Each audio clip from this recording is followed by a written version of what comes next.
Alors, on l'a vu, l'opinion mondiale s'est émue à la suite de l'enlèvement de 200 lycéennes dans le nord-est du Nigeria, enlevées par la secte islamiste Boko Haram.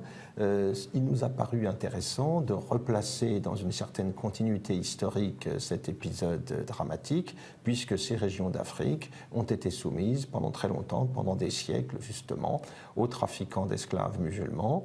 Et cette traite musulmane, il faut bien le dire, qu'elle bénéficie, si l'on peut parler ainsi, d'une certaine amnésie. On en parle peu, alors qu'à l'inverse, la traite atlantique, elle, fait l'objet d'une hypermnésie, puisqu'il s'agit, à travers sa dénonciation ô combien légitime, de culpabiliser les peuples européens pour un passé esclavagiste et colonial, censé les disqualifier à tout jamais. Alors, cette traite musulmane, elle a pourtant représenté un épisode considérable dans l'histoire de l'Afrique, puisqu'elle va concerner à peu près 17 millions d'individus, là où la traite atlantique en a concerné à peu près pendant 3 siècles 10 millions. Cette traite musulmane, on a eu l'occasion de l'évoquer il y a quelques années, quand Olivier Grenouillot, un historien tout à fait reconnu, a osé en parler, en la mettant sur le même plan que la traite atlantique. Il a été l'objet d'une véritable chasse aux sorcières. Donc il nous a paru utile et nécessaire de revenir sur cette question, de rappeler que la traite négrière occidentale, celle de l'Atlantique, elle a été interdite par les Européens. Ce sont un certain nombre d'esprits hostiles à la condition qui était faite aux malheureux noirs. Il s'agit par exemple de l'abbé Grégoire de Brissot en France, il s'agit de Wilberforce en Angleterre, et tout cela va se terminer avec les abolitions que l'on sait dès 1848 en France avec Victor Schœlcher. Il est toujours bon de le rappeler, de rappeler aussi que cette traite négrière en Afrique, elle se terminera grâce à la colonisation de l'Afrique. Ce sont les puissances coloniales qui vont y mettre un terme en mettant fin aux exactions des marchands d'esclaves du type Samori ou Rabat, pourtant présentés aujourd'hui parfois comme des champions de la lutte pour l'indépendance, ce de manière un petit peu discutable. Donc la colonisation aurait eu quand même des bons côtés, ce qu'on n'entend pas trop dire. Voilà, on va dire qu'il y en eut quelques-uns, au moins. Et encore, aujourd'hui, nous n'aurons pas le temps de parler des razzias, des barbaresques qui s'attaquaient aux Blancs, aux chrétiens en particulier. Ça ferait une autre émission, un autre sujet très important aussi. Je renvoie ce sujet au livre de Jacques Hers sur la piraterie barbaresque qui fournit toutes les informations nécessaires sur ce domaine bien particulier. Nous nous en tiendrons aujourd'hui simplement à la traite proprement africaine. Il y a un livre qui n'a pas bénéficié d'ailleurs d'une grande publicité, qui a été publié en 2008, réédité en 2012, qui a été écrit par un anthropologue africain, un livre intitulé « Le génocide voilé ». Vous voyez, le titre en lui-même est tout un programme. C'est aux éditions Gallimard. Aux éditions Gallimard. Et je voudrais vous lire quelques lignes de l'auteur dans la présentation initiale de son sujet. Sous l'avancée arabe, la survie était un véritable défi pour les populations. Des millions d'Africains furent razziés, massacrés ou capturés, castrés et déportés vers le monde arabo-musulman, cela dans des conditions inhumaines, par caravane à travers le Sahara ou par mer à partir des comptoirs à chair humaine de l'Afrique orientale. Telle était en réalité la première entreprise de la majorité des Arabes qui islamisaient les peuples africains en se faisant passer pour des piliers de la foi et des modèles de croyants. L'ampleur de cette tragédie inaugurée par les Arabes est en cela unique. Elle correspond à une forme inédite d'esclavage, de par son intensité, sa justification, sa nature, mais surtout sa durée, 13 siècles, et le nombre de sociétés qui l'ont pratiquée. Cette entreprise gigantesque aurait pu conduire à la disparition totale des peuples noirs sur le continent africain. Donc, vous voyez, nous avons affaire là à un travail réalisé par un historien, par un anthropologue africain, qui met en avant, qui met en lumière la part qu'a représentée dans les malheurs de l'Afrique cette traite spécifiquement musulmane. Alors, nous parlons là de quelle région d'Afrique? Quelles sont les régions les plus touchées? Avant d'aborder les régions, la question des régions qui ont été les plus affectées, il faudrait dire quelques mots des caractéristiques de cette traite musulmane. Je renvoie d'ailleurs à cette occasion aux ouvrages bien connus de notre ami Bernard Lugan, son Histoire de l'Afrique, Afrique, Histoire à l'endroit, ouvrages dans lesquels il a consacré des chapitres importants à cette question et où il a réalisé une synthèse claire et à peu près définitive sur ces problèmes.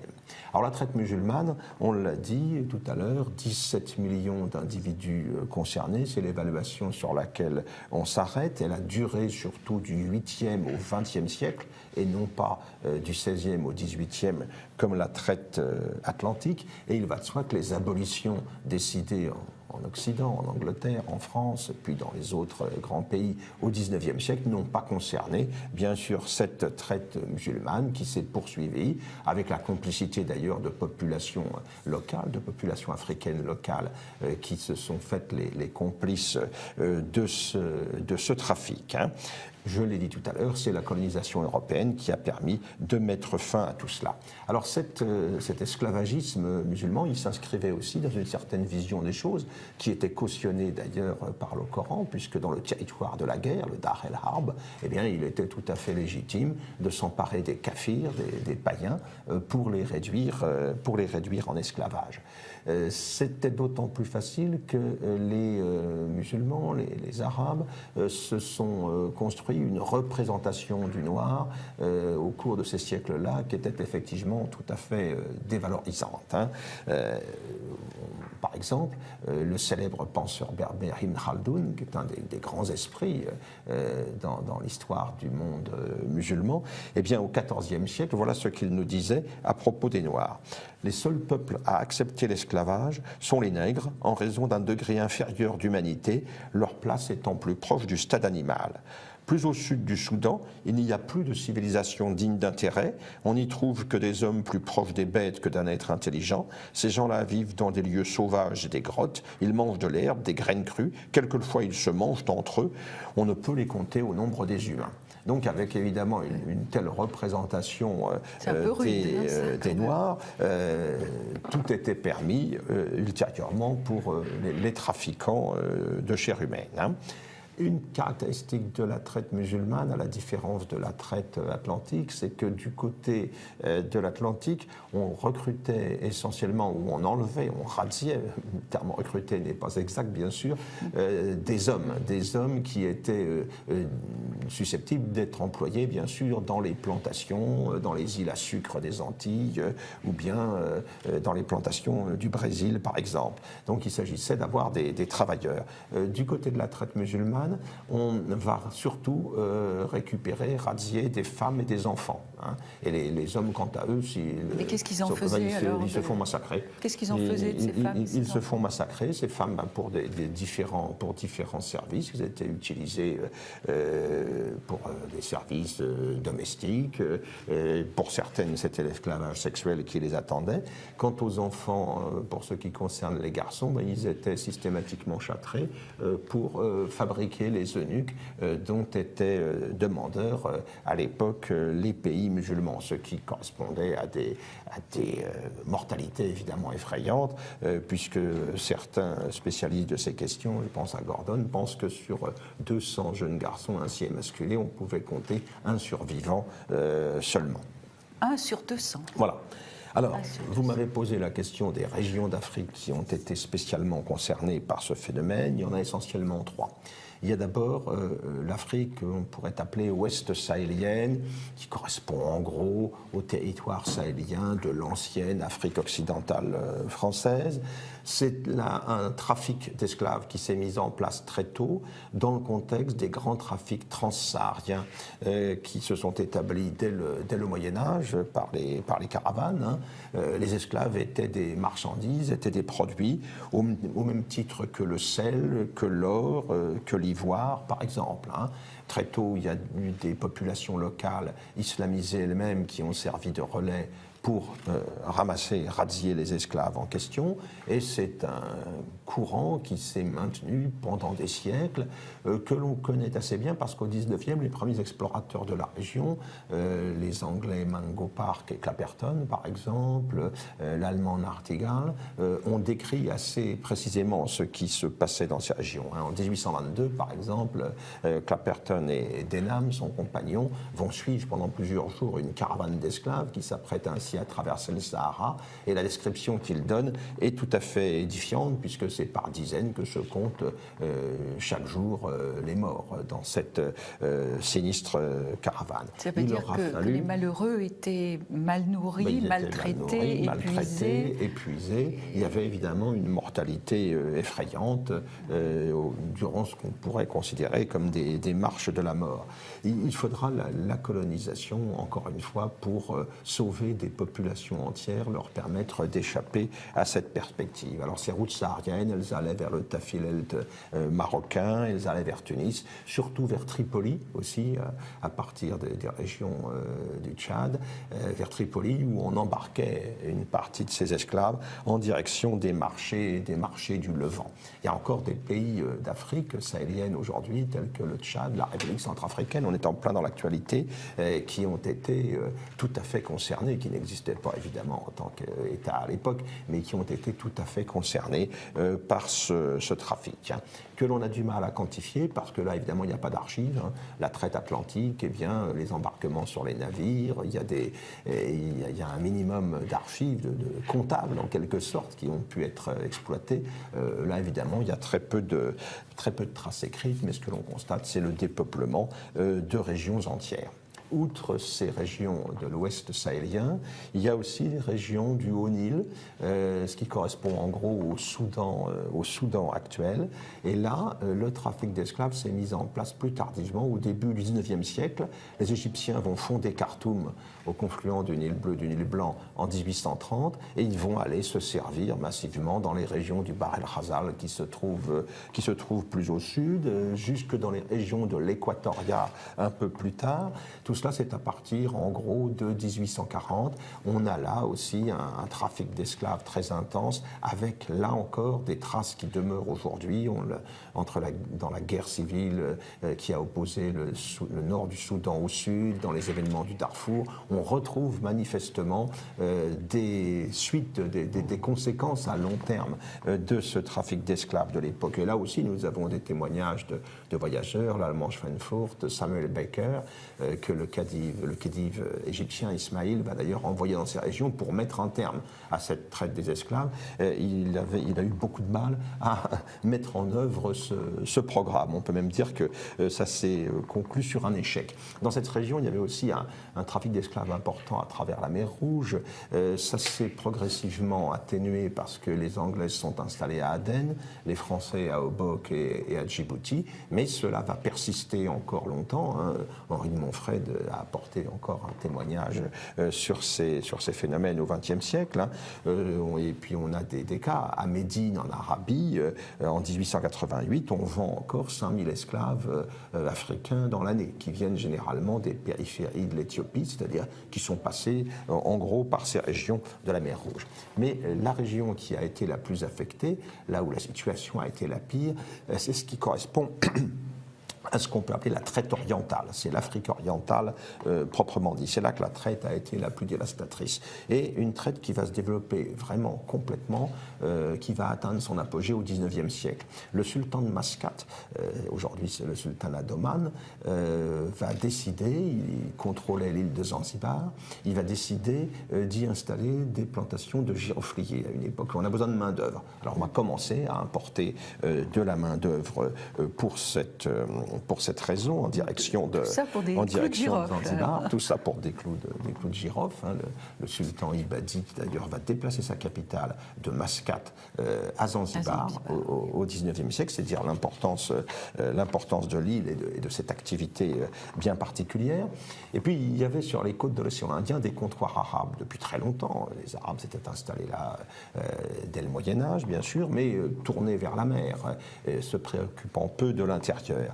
À partir d'un certain moment, eh bien, ces comptoirs arabes vont s'intéresser aux profits qu'ils peuvent tirer de la traite négrière à partir des régions de l'intérieur. Ils vont s'appuyer dans un premier temps sur des tribus, sur des populations locales qui vont leur servir de rabatteurs, qui vont se charger d'aller razzier la marchandise, entre guillemets.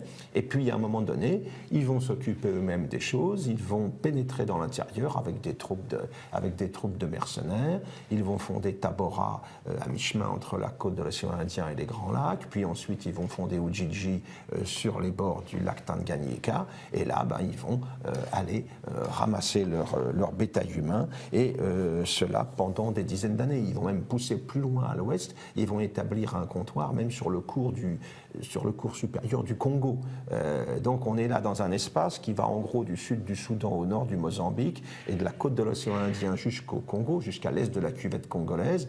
Et cet espace-là va être littéralement dévasté, dépeuplé par la traite durant toute cette période. Là aussi, on a des témoignages de voyageurs bien connus, Richard Burton par exemple, Livingstone, Verney Cameron aussi durant cette époque. Alors là, il s'agit de razziades violentes, hein. On récupère ainsi les malheureuses victimes, ceux qui opposent une quelconque résistance sont évidemment massacrés, et ensuite on a de longues cohortes, de longues caravanes d'esclaves qui partent pour un voyage qui va durer parfois jusqu'à 3 mois en direction de la côte pour se retrouver finalement à Zanzibar, où on va les retaper un peu, les nourrir un peu mieux pendant quelques temps pour qu'ils soient présentables, et puis là on a le grand marché d'esclaves de la région durant toute cette période, sachant qu'il fallait payer un droit de douane quand on arrivait à Zanzibar avec ces cargaisons d'esclaves, et que dans ce cas, eh bien, ceux qui étaient un peu trop mal fichus ou qui étaient pas récupérables, on les balançait, ou trop pour vieux, pas payer l'impôt. Voilà, on les balançait évidemment à la mer, et vendus sur ce marché de Zanzibar, ils étaient soit utilisés sur des plantations locales, soit expédiés en direction du golfe Persique, hein, ce qu'on appelait la région de la côte des pirates, ou vers l'actuel sultanat d'Oman, vers Mascate. Hein. Alors c'était une affaire extrêmement rentable, extrêmement juteuse pour les trafiquants, hein, puisqu'on évalue que l'esclave qui est acheté de 2 à 6 dollars à Tabora, donc en Afrique orientale, il en vaut entre 13 et 20 en arrivant à Zanzibar, et il en vaut 60 quand il est vendu à Mascate. Alors on imagine les marges, n'est-ce pas, entre guillemets, que les trafiquants pouvaient réaliser. Énormément de pertes. Alors il y avait bien sûr des pertes considérables, la mortalité était tout à fait effrayante. On peut considérer que sur ceux qui sont razziés initialement, il y en a 5 sur 6 qui meurent en route, qui n'arrivent pas à Zanzibar. Comme on a là un minimum de documentation, on évalue entre 1830 et 1875, c'est-à-dire pendant 45 ans, que 743 000 esclaves sont passés par le marché de Zanzibar. Ce qui sous-entend que si ce rapport de perte est bien réel, ça veut dire qu'en amont, il y a pratiquement 3 millions de victimes dans cette marche de la mort depuis la région des Grands Lacs jusqu'à la côte de l'océan Indien. Et cette horreur s'arrête quand? Va s'arrêter progressivement au XIXe siècle, parce que la Royal Navy va chercher à intercepter les bateaux, les boutres qui transportent ce bétail humain, et puis il va y avoir une grosse action aussi des sociétés missionnaires protestantes, et puis aussi des catholiques, les pères blancs, les pères du Saint-Esprit seront en première ligne aussi pour faire reculer l'esclavage, mais ce sera un travail de très longue haleine, puisque on a encore la mention d'une caravane d'esclaves identifiée en Libye en 1929, puisqu'on a encore des ventes d'esclaves en 1960 à la Mecque, en 1964 au Yémen. L'abolition de l'esclavage n'interviendra qu'en 1962 en Arabie Saoudite. Au début des années 60 en Mauritanie lors de l'indépendance, mais il y aura 4